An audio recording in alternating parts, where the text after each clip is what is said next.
Palm oil తోటలో కానీ, మన వరిసేలో కానీ, మొక్కజొన్నలో కానీ ఏ పంటలైనా భూసార పరీక్ష చేయడం వల్లే మనకి ఏ లోపాలు ఉన్నా తెలుస్తుంది.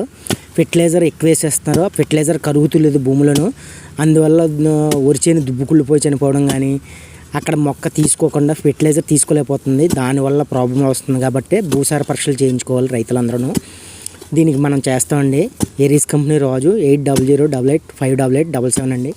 ముందు మనం 2 ఎకరాలన్నర బిట్లోను, 2 ఎకరాల నుంచి 2 ఎకరాలన్నర బిట్లోను సేమ్ ఇలాగా 2 దుక్కులు కానీ 3 దుక్కులు కానీ మన చేను సమానంగా ఎంతవరకు ఉందో ఫ్లాటో అంతవరకులో ఆ పక్కన ఈ పక్కనైనా 2 నుంచి 3 నుంచి 4 గోతుల దాకా తీసుకోవాలండి.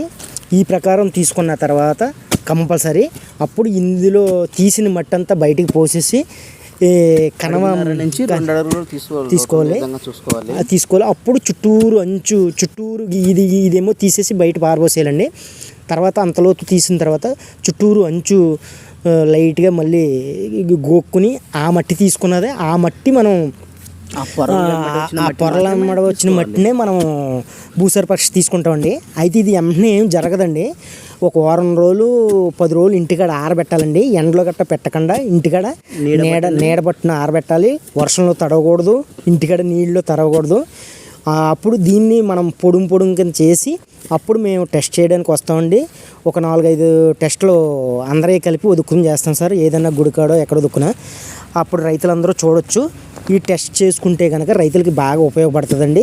ఇది చాలా బాగుంటుంది. దాన్ని బట్టి మనం ఫెర్టిలైజర్ వేసుకోవచ్చు. యూరియా ఎంత పొడి వేస్తున్నాం, డిఏపి ఎంత వేస్తున్నాం, పొటాష్ ఎంత వేస్తున్నాం, ఏం లోపాలు, జింక్ లోపమా, ఐరన్ లోపమా, బోరన్ లోపమా, అలాగే పామాయిల్లో బోరన్ డెఫిషియన్సీ బాగా వస్తుందండి. అందుకని మనం కంపల్సరీ చేసుకోవాలి.